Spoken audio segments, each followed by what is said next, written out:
At precisely 4:47 p.m., on February 12, 1945, in the wooded hills near Epernay, France, 22-year-old Jack Bigham lay flat against the frozen earth, a sniper of 2nd Battalion, 3rd Regiment, 4th Infantry Division. Breath, steady heartbeat, measured eyes cutting through the trees under a sky of fading winter light. Late winter air hung heavy with cordite and damp pine. Jack lay prone, hands steady on a Springfield M1903A4. But the scope wasn't standard, it was hand-built, a field-borne invention that looked nothing like regulation. Around him, a few Snickers soldiers mocking what they didn't trust. Jack kept still. Tools may look strange before they change a fight. A scope cobbled from a broken microscope clamped by a German fuse ring with hand-scratched dials mocked as a toy dismissed as delusional. Yet in the frozen pines, the young soldier held fast he didn't need a perfect tool, only a perfect chance. When that chance arrived, one shot was enough to silence every laugh in the valley. But now, just 27 seconds later, those same men watched as a German Panzer IV tank positioned more than 1,200 yards away, that is approximately 1,100 meters, suddenly erupted in flames. The explosion echoed through the valley. It was not artillery. It was not an airstrike. It was one man, one bullet, and one homemade scope. They no longer laughed, only stared breathless as fear replaced mockery. This is the true and hard-to-believe story of Jack Red Bigham, the U.S. infantryman mocked for a handmade sniper optic, right up until the day he used it to tilt a battle. It's about doubt, invention, and one impossible shot. Winter, 1944, Ardennes, the Battle of the Bulge grinds on. 4th Infantry Division, cold, exhausted, pushes east. Standard gear is failing, scopes are scarce. On frozen ground, a quiet, mechanic-minded soldier starts sketching blueprints in the dirt, turning ridicule into a plan to prove everyone wrong. In February 1945, the battlefront had shifted into northeastern France's Champagne-Ardenne. In the rolling hills and dense forests near Epernay, the 2nd Battalion, 3rd Infantry Regiment of the U.S. 4th Infantry Division received a daunting order probe and weakened German defenses entrenched beyond the Bois d'An Ridge, buying time and openings for the next push. Among them stood Jack Bigham, quiet, unwavering. From Marshall, Kansas, he'd never seen combat, but he mastered machines. A tinkerer by instinct, he apprenticed at 19 in his uncle's watch shop, aligning micro-gears with ice-steady hands, precision born of patience and grit. Neighbors joked he had nerves of ice. They weren't wrong. When the draft came in spring 1943, he stepped forward, carrying calm craft and purpose. At Fort Benning, Jack stood out not just for accuracy, but for method. He quietly dialed windage and elevation on instinct, then proved it with data. Distances lived in his head, trees, fence lines, even shadows became rulers. Yet the Army lacked a formal sniper track and usable optics. So, despite rare, cold-eyed precision, Jack was assigned as a regular rifleman talent, benched pressure rising. By January 1945, after the Bulge, the U.S. Army finally grasped its sniper shortfall. Scopes cracked, fogged, or vanished. Resupply faltered. In the 2nd Battalion, 3rd Regiment, only 3 scoped rifles remained, nowhere near enough for reconnaissance or suppression. Jack refused to wait for deliveries that wouldn't come. If standard issue had failed, he'd build a battlefield standard of his own, an audacious, precise workaround born of necessity and the calm conviction that improvisation done right could tilt a fight. In early February, near Epernay, Jack quietly visited the battalion aid station. There he salvaged a cracked American Bausch and Lomb microscope and turned its lens tube into a makeshift optical sight. For mounting, he scavenged a steel ring from a destroyed German 88mm shell, working under red-tinted light hands, steady and calm. It wasn't regulation, but it was precise enough, an improvised answer to scarce optics. This quiet invention would soon enable one impossible shot that reshaped a battle. Over 2 freezing nights, Jack soldered, filed, and perfectly balanced a salvaged microscope tube onto his Springfield M1903A4. When he unveiled it, his squad burst out laughing. "Science fair junk. Hey Bigham, gonna diagnose a germ or shoot a kraut?" He said nothing. He'd measured wind distance and drift. He trusted what he'd built. That calm defiance set the fuse for what came next. 27 seconds, that would silence the jokes and ignite a Panzer more than 1,200 yards away. Not brute force, precision nerve, and a homemade optic no one believed in until it worked. Even the platoon sergeant shrugged, not regulation likely to shatter. Jack didn't flinch. He trusted what his own hands built. In the woods west of camp, he mapped tree lines, tested range, and logged consistency under cold, quiet air. The scope worked imperfect but true glass, slightly blue edges thin. Doubt stayed loud. Resolve grew method, sharpened, patience held. The lens scratched easily, the zero drifted with temperature, but it worked. It magnified, it aligned, and it was the only scope he had. He wasn't chasing glory, he was chasing usefulness. In 1945, innovation flowed top-down until Jack Bigham proved the reverse quietly under red cellophane light alone. Sometimes war's sharpest innovations are born in mud, under fire, in the hands of a quiet soldier who won't accept standard issue limits under freezing wind and iron resolve. At 1,200 yards of doubt, Jack Bigham never asked permission. He knew improvisation wasn't blessed unless it came from brass. He built anyway, and one shot turned mockery into doctrine. The only thing Jack asked for was time, quietly, respectfully, time at night, time alone to build something better than the nothing he'd been issued. In those early February nights of 1945, he worked under canvas just beyond the tree line west of Epernay. He wrapped his tools in burlap and oilcloth to kill the sound of metal, cold, brittle, betraying. In that hush, every motion was measured, logged, corrected, patient, tireless, almost invisible. His flashlight was wrapped in red cellophane, stolen from a medic's signaling kit, under canvas in the freezing dark alone. He kept notes in a tiny ledger calculating distances, crosswind drift, and adjustments for temperature changes. He was methodical, obsessive, focused. He dismantled the microscope tube into three main components: the objective lens, the focus ring, and the ocular. He clamped his homemade optic to the Springfield's receiver with two handmade rings and scavenged bolts. The vertical reticle, a single wire from a field phone stretched over a ring of dental cement. It looked crude, but it tracked true. That ugly scope, tested by notes, wind calls, and cold nights, wasn't built to impress. It was built to ignite a Panzer's weak spot and change the fight from a mile away. After dusk, Jack hikes to Red Hill, a clearing named for iron-rich soil, not blood. There, he rigs rusted helmets on fence posts as makeshift targets, first at 200 yards, then 400, then 600. Night after night, he steps farther back, logging wind drop and the quirks of his homemade scope. This disciplined ladder of distance forges calm under pressure and quietly prepares the impossible 1,200-yard shot. Jack logged every shot, measured angle of fall, and stress-tested his improvised lens in the cold. When the scope fogged, he solved it with a thin film of soap polished off good enough to fight with. He trained quietly alone. The platoon knew where he went. That habit of measuring, fixing, and trying again became the backbone of his impossible 1,200-yard shot. Some watched from a distance amused. Others ignored him. The platoon sergeant snapped, "You're wasting ammunition we don't have." Jack answered, once calm and firm, "Sir, I'll bring them back clean." By February, 10th Intel confirmed rising German armor near Bois d'Anne Panzerkampfwagen, 4 among them turning mockery into tension. Jack's quiet resolve met a hard deadline, proof or silence under fire. Panzer IVs, the backbone of German armor, dominated that sector. The common OSF H carried a high-velocity 75mm gun and up to 80 millimeters of frontal armor. For exposed infantry meeting, a Panzer was death unless you outthink the steel.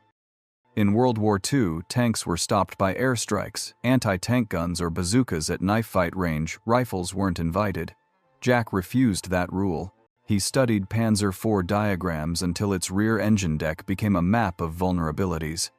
The exposed fuel intake caps often uncovered during rushed refueling weren't armor. They were opportunity. Jack's plan was simple: ignite, halt, confuse, and break momentum.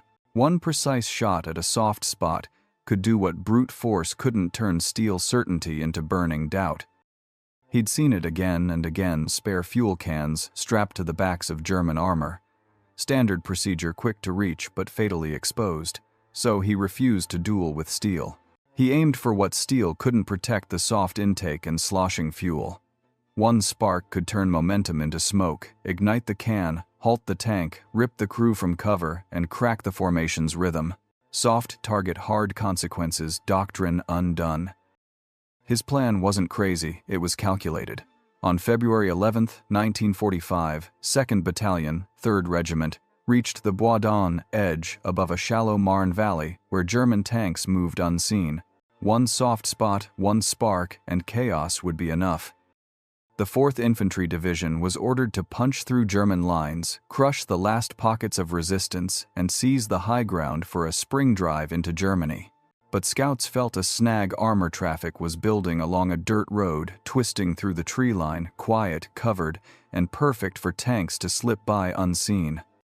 That pattern didn't just hint at movement, it warned of a prepared stand, forcing 2nd Battalion, 3rd Regiment, to rethink, approach eyes up for long-range observation, and plan for a fight that would start before they were ready.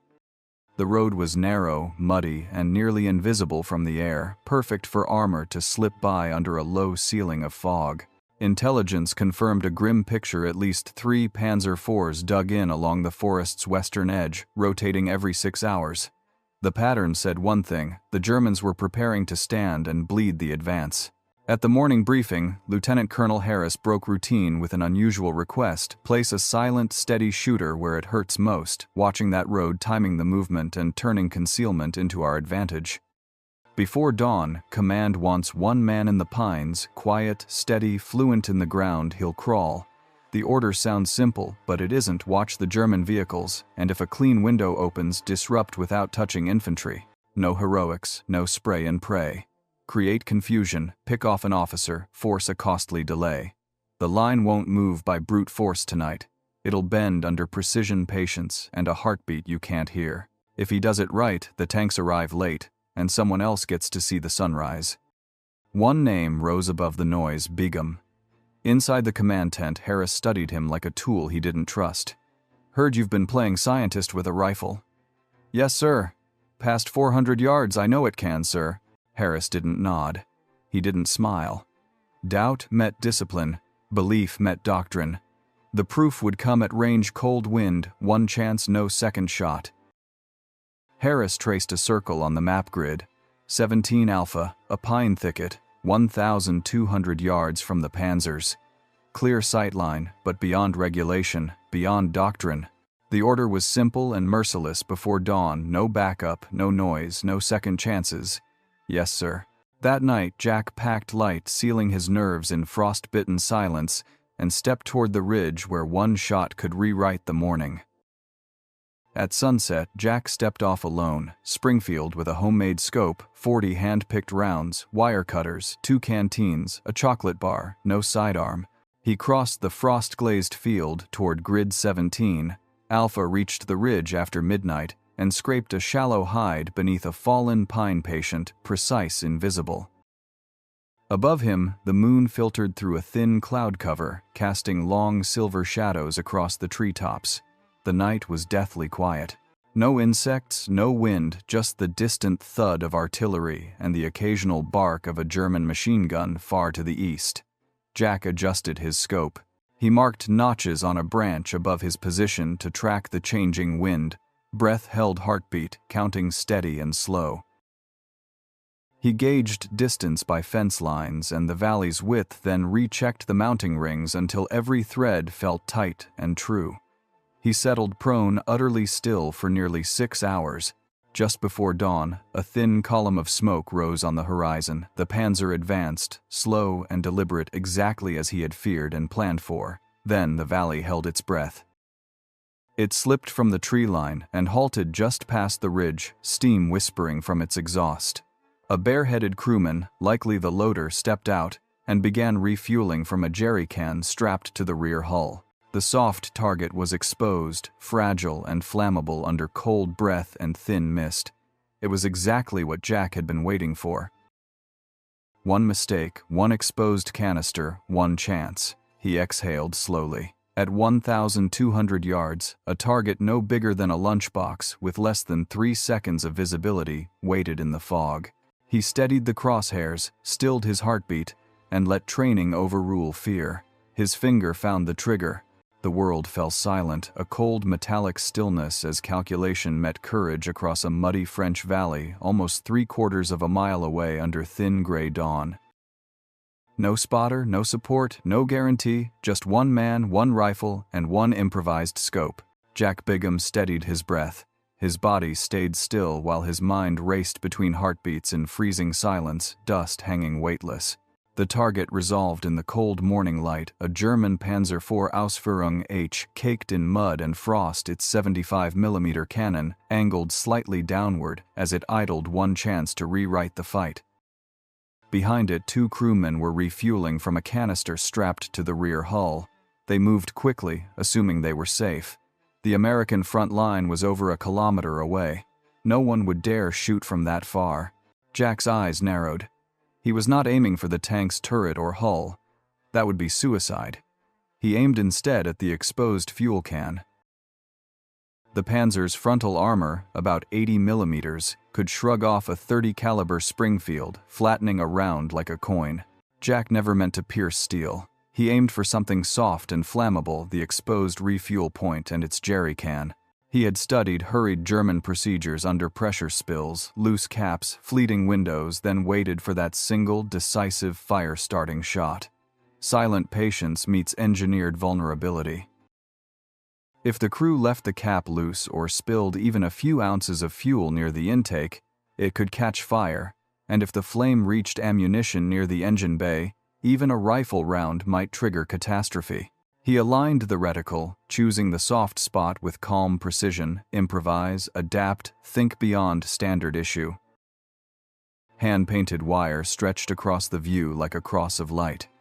The wind had calmed, just a light breeze from the west, maybe 3 miles per hour. He adjusted for drift. 1/4 inch at the muzzle could mean several feet off target. He inhaled once, held it, and squeezed the valley, holding its breath around him. The recoil kicked gently into his shoulder. The shot cracked, and for a breath, the world froze. Then it came a spark, a hiss, a blossom of orange fire. The jerrycan burst first, spraying burning fuel. One crewman screamed a second, stumbled to run. Flames climbed the rear plates, caught the engine grate, and crept inward. On a distant ridge, a quiet Kansan, who built his own scope with patient hands, proved that one mind, one rifle, and one impossible idea could tip a battle. And then, like thunder trapped in steel, the ammunition inside the Panzer cooked off. The tank detonated from the rear, a fireball punching upward into the pine-scraped sky, scattering hot fragments. Bigham never moved. His finger slid off the trigger. He watched smoke billow into the morning light, as nearby German troops erupted in confusion, stumbling for cover, unsure what had happened. Amid the sudden chaos, German soldiers pointed or dove for cover, unable to trace a shot too distant and too precise. Across the valley, soldiers of the 2nd Battalion, 3rd Regiment heard one report, saw fire, then a rising blast. Silence held until a corporal whispered "no way," and doubt cracked into awe the moment a handmade scope rewrote what a single rifle could do. One shot, many minds changed. That wasn't Bigham, was it? He's the only one out there. Hours later, Jack crawled from the tree line, hands rubbed raw by cold, face freckled with dirt, utterly spent. Back at the forward post, no one laughed, no one scoffed, only a quiet shift, doubt cooling, respect settling, pride restrained, rules bending. One man, one shot, at more than 1,200 yards, turned ridicule into reverence, innovation into doctrine's first whisper. They looked at the rifle, then the scope, then him. No medals, no ceremony, just quiet awe. Jack Bigham had just made the impossible shot with a rifle no one trusted and a scope no one believed in. He didn't say a word. He didn't have to. When the mocking stopped. When Jack Bigham returned to base that afternoon, the war around him hadn't changed. Something else had shifted. The way they looked at him, the tone in their voices, and the silence that replaced the usual sarcasm said everything. The man they once called Scope Boy or Optics Jack now moved with quiet gravity. not because he asked for respect, but because he had earned it. Then the story moved fast and far through tents and timber lines, quiet footsteps, dust settling, breath held. Within hours, Lieutenant Colonel Harris received a message from battalion headquarters. German radio intercepts noted a suspected American sniper attack on an armored unit. The Panzer that erupted in flames, serial number unknown, had belonged to a mobile counterattack force intended to halt the 4th Infantry's eastward push. Quiet astonishment spread through the entire American line. It never got the chance.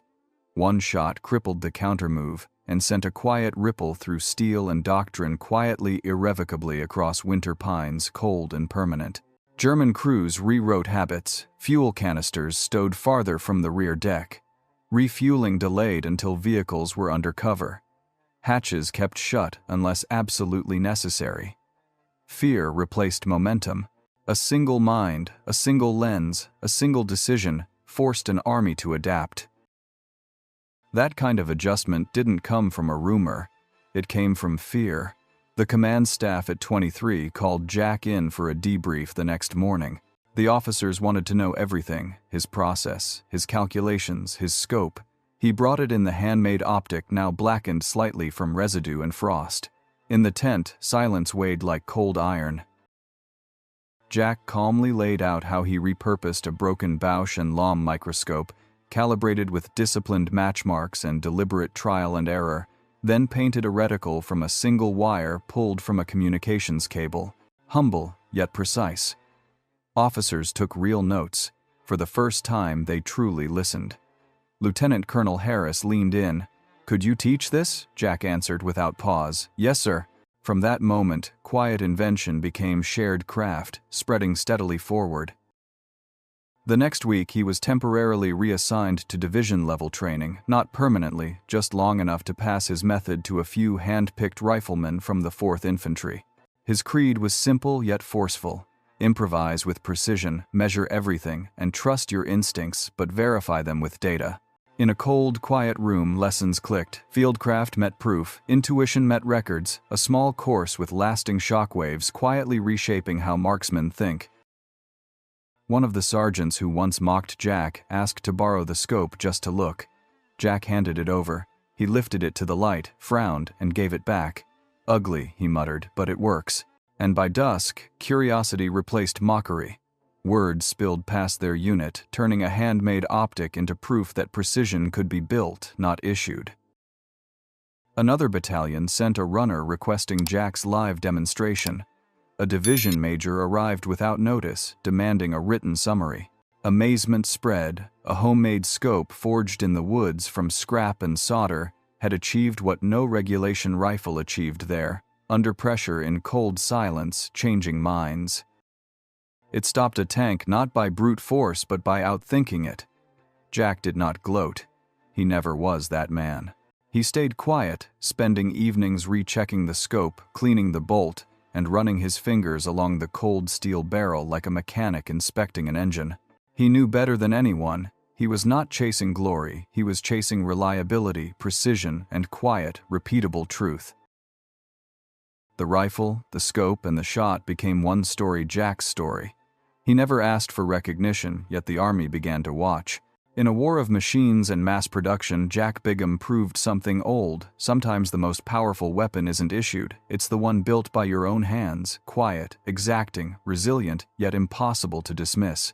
That self-reliance in silence and discipline reshaped how people saw a marksman and what a single pair of hands could achieve. The war ends, but the legacy begins. The war would go on for another 3 months. In May of 1945, Nazi Germany surrendered. The guns fell silent across Europe. The cities lay in ruin. The fields in places like Champagne, Normandy, and the Ardennes were littered with rusting steel, and memories soaked into the mud. For most soldiers, including Jack Bigham, there was no grand ceremony, no dramatic farewell, just orders, homebound silence, and unfinished thoughts. Orders came to pack up, go home, and forget. Jack returned to Kansas that summer. Marshall greeted him quietly. His parents had preserved the workshop exactly, familiar tools, broken watches, a small notebook left open, penciled note, reading 3 seconds drift at 500 yards. He said little about the war, letting metal shavings, oil smell, and steady hands speak for him again. When neighbors asked, he offered a polite smile and said, "I did my part." That was enough. Yet the rifle came home with him, along with the handmade scope still scratched, still held together with wire and glue. For many years it rested in a locked cabinet, untouched, a quiet proof that usefulness outlasts applause, grease-stained fingers, steady eyes, and quiet resolve.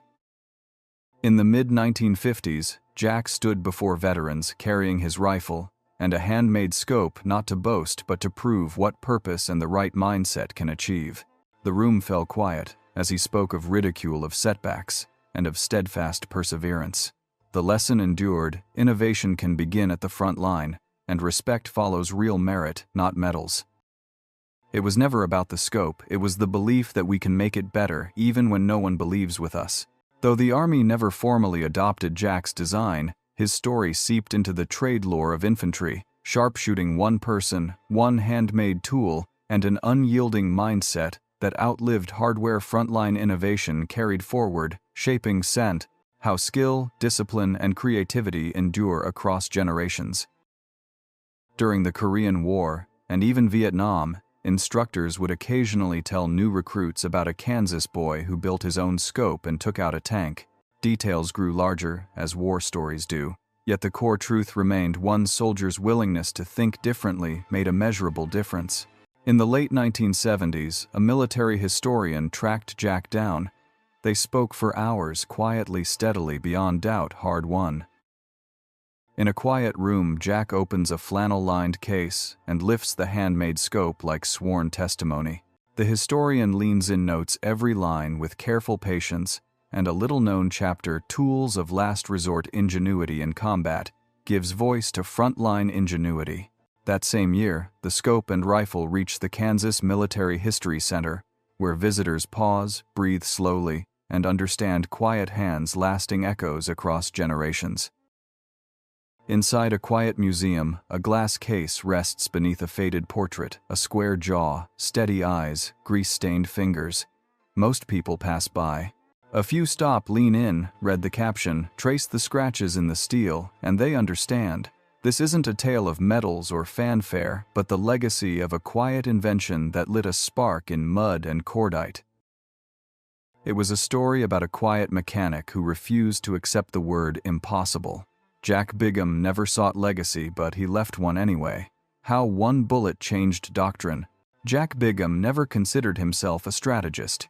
He did not wear stars on his shoulders or sit in war rooms drawing arrows on maps, a defiance forged in quiet grit. He was a corporal, a fieldman, a trigger puller who simply thought differently about tools, proof that history is often nudged by practitioners, not planners. In the weeks after the Panzer ignition, his story moved through 4th Infantry Division channels into after-action reports and field evaluations, quietly, steadily, without banners or applause, turning one field-borne idea into doctrine-shaping insight. Though it was never listed as official doctrine, the implications were hard to ignore. First, the Army realized it had underestimated the potential of field innovation. As Jack turned a damaged microscope, shell ring, steel, and scrap wire into a functional optic under fire, quietly proving disciplined ingenuity changes outcomes. That alone was a lesson in resourcefulness. On a cold French ridge, a quiet rifleman proved that field-made tools built with care and data can work under fire. Then came the revelation: sniper doctrine had a blind spot. Training obsessed over infantry officers, machine gun nests forward observers, yet ignored how a single, well-placed round could disrupt armor by striking soft, flammable vulnerabilities. From that day, procedures shifted, manuals evolved, and frontline innovation earned its seat at the table. A single, well-placed rifle, shot under specific conditions, can neutralize a vehicle not by defeating armor, but by exploiting the unarmored vulnerabilities behind it. In response, after-action reviews urged broader sniper training that teaches identification of soft spots on enemy equipment, turning field improvisation into doctrine. elevating long-range precision from niche practice to a Kenner. Practical strategy, quiet ingenuity, rewrites battlefield assumptions.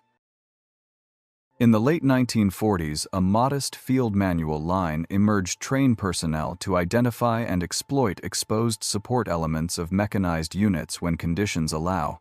It never named Jack, yet the sentence was born of his shot. The spark that reignited sniper doctrine: strike soft vulnerabilities to stall machines powered by ingenuity, measured discipline, and the belief in building better with one's own hands. During the war, the United States lagged behind the Soviets and the Germans in sniper development. The Soviets fielded over 20,000 trained marksmen, and the Germans were feared for precision and optics. The American approach was decentralized, inconsistent, and gear-dependent. That gap became the spark for frontline innovation. A quiet Kansas mechanic, Jack Bigham, proved that ingenuity could outrun doctrine from one forested ridge, one handmade scope, and one impossible shot that forced an enemy to change. Jack's homemade scope, crude yet decisive, forced officers to ask a deeper question: what if we truly empowered soldiers to innovate at the front, not after approval? In the 1950s, the Army invested seriously in optics standardization and rigorous sniper training. By the time Vietnam arrived, snipers were no longer an afterthought. They were a strategic asset. Rifles became better optics, clearer reliability, higher, and initiative from the field began shaping doctrine. Doctrine grew sharper, yet no single man forged it. Jack proved something vital. Battlefield intelligence is not mere collection, but sensing the moment the fight itself demands adaptation, spotting soft targets, timing a narrow window, and feeding lessons back into training until practice shapes doctrine, and doctrine returns to the field refined. Today's soldiers still study vulnerability points on vehicles, think critically under pressure, and when supply fails, fabricate gear that passes safety checks. Those lessons were not born in classrooms.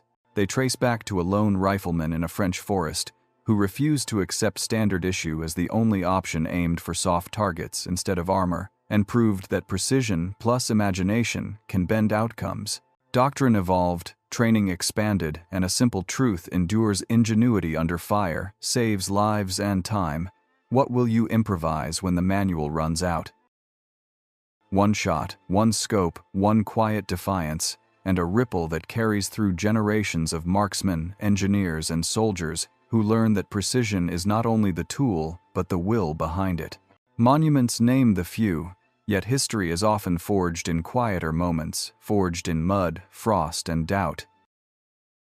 Not with fanfare, not with headlines, but with one decision, one hand-built solution, one act of defiance no one saw coming, born in quiet resolve, proven under fire. Jack Bigham never raised his voice. He never wrote a book or claimed to be a hero. He did not chase medals, and he did not try to change the army. He simply changed what was possible. His story, one man, one rifle, one improvised scope, reframes courage, skill, and innovation under pressure. His moment didn't blaze. It arrived in stillness, in control, in the quiet belief that he could see what others could not, and strike what others thought impossible. It nudges doctrine and invites us to act. What would you build if you stopped asking for permission? Most of us are taught to follow the manual, stay in line, and wait for approval. Yet every real breakthrough arrives when someone says, "Not good enough, I can make it better." Jack Bigham proved it. A handmade scope, born of scrap and nerve, turned skepticism into stunned silence and nudged doctrine forward. The lesson endures: improvise with precision, measure everything, verify with data. Stop waiting. Build the thing that needs to exist. Build boldly, measure, and adapt forward. Ideas matter even when they look ridiculous at first. Laughter comes easy, respect comes later. Perseverance bridges that gap. The moment it works, the room goes silent. Between failure and breakthrough lies a single decision: try again deliberately.